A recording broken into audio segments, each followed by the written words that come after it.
नमस्कार, सुप्रभात इंडिया में आपका स्वागत है। मैं हूं आपके साथ सुकन्या सिंह। चलिए सबसे पहले देख लेते हैं 6 मिनट में 36 खबरें। प्रधानमंत्री नरेंद्र मोदी आज 45वीं बार मन की बात कार्यक्रम के जरिए देश को संबोधित करेंगे और अपने विचार जनता के साथ शेयर करेंगे। मन की बात का कार्यक्रम सुबह 11 बजे प्रसारित होगा। पीएम मोदी आज वीडियो कॉन्फ्रेंसिंग के जरिए हरियाणा के बहादुरगढ़ मेट्रो रेल लाइन का उद्घाटन करेंगे। इस खास मौके पर केंद्रीय आवास एवं शहरी मंत्री हरदीप सिंह पुरी और सीएम मनोहर लाल खट्टर मौजूद रहेंगे। यूपी के सीएम योगी आदित्यनाथ आज गोमती नदी की सफाई करने का अभियान शुरू करेंगे। सुबह 8 बजे योगी आदित्यनाथ खुद घाटों में उतरकर सफाई का काम करेंगे। सीएम के साथ कई मंत्री भी इस अभियान का हिस्सा होंगे। बीजेपी अध्यक्ष अमित शाह आज देहरादून जाएंगे। अमित शाह के आने को लेकर सुरक्षा के पुख्ता इंतजाम किए गए हैं। एनएसजी कमांडोज को भी तैनात कर दिया गया है। विश्व हिंदू परिषद के पूर्व नेता प्रवीण तोगड़िया आज अपनी पार्टी का ऐलान करेंगे। तोगड़िया ने पहले ही अलग पार्टी बनाने का ऐलान किया था। भारत के राष्ट्रपति रामनाथ कोविंद जर्मनी के फ्रैंकफर्ट पहुंचे, जहां उन्होंने एक योगा इवेंट में भाग लिया।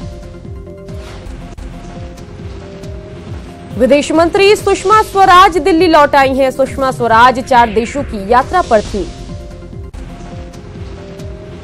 पीएम मोदी ने एमपी में सौगातों की बरसात की। राजगढ़ जिले में 4000 करोड़ की मोहनपुरा सिंचाई परियोजना का लोकार्पण किया। इस परियोजना से प्रदेश की करीब 1,40,000 हेक्टेयर जमीन की सिंचाई हो सकेगी। राजगढ़ में पीएम ने अपने संबोधन के दौरान किसानों को उनकी आय दोगुनी करने का आश्वासन दिया। पीएम ने कहा कि किसानों को फसल का उचित दाम दिलाने के लिए ऑनलाइन बाजार से जोड़ने की योजना पर सरकार काम कर रही है। एमपी के राजगढ़ के बाद पीएम मोदी इंदौर में शहरी विकास महोत्सव में शामिल हुए। यहां भी उन्होंने सौगातों की बारिश की और स्वच्छ सर्वेक्षण अवार्ड से कई राज्यों को सम्मानित भी किया। एमपी में आयोजित अवार्ड समारोह में पीएम मोदी ने झारखंड को बेस्ट परफॉर्मिंग स्टेट अवार्ड से नवाजा और उन्होंने झारखंड की जमकर तारीफ की। जम्मू में जनसभा को संबोधित करते हुए बीजेपी अध्यक्ष अमित शाह ने कांग्रेस को निशाने पर लिया। गुलाम नबी आजाद और सैफुद्दीन सोज के बेतुके बयानों पर कांग्रेस अध्यक्ष राहुल गांधी को घेरा और कश्मीर की आजादी वाले बयान पर जवाब देने को कहा। सेना प्रमुख जनरल बिपिन रावत ने कश्मीर घाटी के दौरे पर लाइन ऑफ कंट्रोल से लगे क्षेत्रों और कश्मीर के आंतरिक इलाकों में सुरक्षा का जायजा लिया। इसके साथ ही सेना प्रमुख ने राज्यपाल एनएन वोहरा से मुलाकात की। जम्मू कश्मीर के राज्यपाल एनएन वोहरा पहलगाम पहुंचे। वहां उन्होंने अमरनाथ यात्रा को लेकर सुरक्षा इंतजामों का जायजा लिया। जम्मू कश्मीर में बीवीआर सुब्रमण्यम ने शनिवार को अपना कार्यभार संभाल लिया। बीवीआर सुब्रमण्यम को बतौर मुख्य सचिव पद का जिम्मा सौंपा गया है। जम्मू कश्मीर में अब आतंकियों के शव एनकाउंटर के बाद सेना दफनाएगी। सूत्रों के हवाले से खबर है कि आतंकियों के जनाजे में मोस्ट वांटेड आतंकी भी शामिल होते हैं, जो युवाओं को गुमराह करने में सफल हो रहे हैं। इसलिए सेना ने ऑन स्पॉट दफनाने का फैसला किया। जम्मू कश्मीर में पूर्व मंत्री बीजेपी के चौधरी लाल सिंह ने विवादित बयान दिया है। चौधरी लाल सिंह ने जम्मू कश्मीर में पत्रकारों को धमकी भरे लहजे में कहा कि अगर वो अपनी लकीर नहीं खींचते तो फिर शुजात बुखारी की तरह उनका हश्र सामने आएगा। भोपाल में कांग्रेस ने दलितों पर हो रहे अत्याचार के विरोध में एमपी सरकार के खिलाफ प्रदर्शन किया। 2 दिन पहले एक व्यक्ति को दबंगों ने पेट्रोल डालकर जला दिया था। इसी का विरोध ये लोग कर रहे थे। तेलंगाना में कांग्रेस पार्टी के वरिष्ठ नेता और पूर्व मंत्री दानम नागेंद्र ने इस्तीफा दे दिया है। दानम ने अपने इस्तीफे की वजह दलितों पर पार्टी का ध्यान नहीं देना बताया।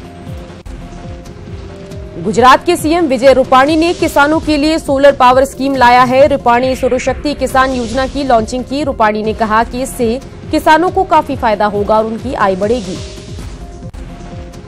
ओडिशा के चीफ मिनिस्टर नवीन पटनायक ने 145 स्टेट सिविल सर्विस के अफसरों को नियुक्ति पत्र दिया। सीएम ने सभी से राज्य के विकास में सहयोग करने की बात कही। एसपी लीडर राजीव राय सड़क दुर्घटना में घायल हो गए। उनकी कार बक्सर पटना हाईवे पर ट्रक से टकरा गई। राजीव को अस्पताल में भर्ती कराया गया। गुवाहाटी के कामाख्या मंदिर में अंबुबाची मेले की शुरुआत हो गई है। हजारों की संख्या में श्रद्धालु देश विदेश से मां कामाख्या के दर्शन के लिए पहुंच रहे हैं। ओडिशा के कई जिलों में 2 से 3 दिनों के दौरान मानसून पहुंचने की संभावना जताई जा रही है। अगले 24 घंटे के दौरान भुवनेश्वर में आंधी और बारिश के आसार हैं। गुजरात के अमरेली में जोरदार बारिश हुई। बारिश के चलते जनजीवन अस्त व्यस्त हो गया। हालांकि देर से हुई बारिश के चलते लोगों को गर्मी से राहत भी मिली। ओडिशा के भद्रक जिले में करीब 80 कोबरा सांप के बच्चों को रेस्क्यू कर रिहायशी से बाहरी इलाके में छोड़ दिया गया। ये सभी सांप पाइकासाही गांव में एक घर में मिले। यूपी के मथुरा में एक नाबालिग लड़की से गैंगरेप किया गया। पुलिस पूरे मामले की जांच कर रही है और आरोपियों को पकड़ने के लिए छापेमारी कर रही है।